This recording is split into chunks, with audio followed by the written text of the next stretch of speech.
तुमसे तुम तक के अगर आप डिलीवरी वर्स तो हो जाए तैयार शो के आने वाले एपिसोड को देखने के लिए, क्योंकि तुमसे तुम तक के आने वाले एपिसोड में आप सभी देखने वाले हैं कितना कुछ यहाँ पर बदलने वाला है। और तुमसे तुम तक में आप सभी देखने वाले हैं कि कैसे गायत्री जो है वो अन्नू को अब कॉल करने वाली है। शो तुमसे तुम तक में अन्नू और आर्या की शादी के जो रस्मों रिवाज हैं वो शुरू हो गए हैं, और इस दौरान आप सभी देख ही रहे हैं कि अन्नू के घर में हर्ष रह रहे हैं अपनी गलतियों की वजह से, और उन्हीं गलतियों को सुधारने के लिए वो अब नए यहाँ पर स्किल्स सीख रहे हैं। पुष्पा के साथ रहकर मोल भाव सीख रहे हैं, और साथ ही साथ यहाँ पर साड़ी से जो यहाँ पर रजाई के कवर बनने हैं या गद्दों के कवर बनने हैं उसका काम वो औरतों से करवा रहे हैं। लेकिन अब आप सभी देखने वाले हैं घर वापस जाने के बाद हर्ष अपने आप को कमरे में बंद कर लेंगे, और यहाँ पर मानसी उन्हें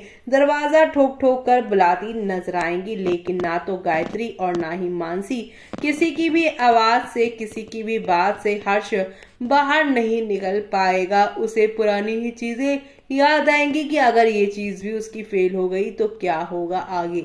ऐसे में अब आप सभी देखने वाले हैं कि किस तरीके से शो की कहानी में एक से बढ़कर एक यहाँ पर एंटरटेनमेंट के साथ चीजें आप लोगों को आगे की ओर जाती हुई दिखाई देगी। और वो एंटरटेनमेंट ये होगा कि अपनी शादी के ही दौरान अन्नू अब गायत्री का फोन उठाने के बाद हर्ष को यहाँ पर पहुंचेगी उस बंद कमरे से निकालने के लिए। यानी कि शो में आप लोगों को अब एक दो नहीं बल्कि काफी सारे एंटरटेनमेंट के साथ चीजें आगे की ओर बढ़ती हुई दिखाई देने वाली, और वो सब देखना आप लोग शो के अपकमिंग एपिसोड में देखना बिल्कुल भी मिस मत करेगा। कुल मिलाकर शो में आप सभी को अब हाई वोल्टेज ड्रामा और एंटरटेनमेंट के साथ चीजें आगे की ओर जाती हुई दिखाई देने वाली है। तो आप सभी शो के आने वाले इस ऊपर से ऊपर वाले एपिसोड को देखना मिस मत करेगा।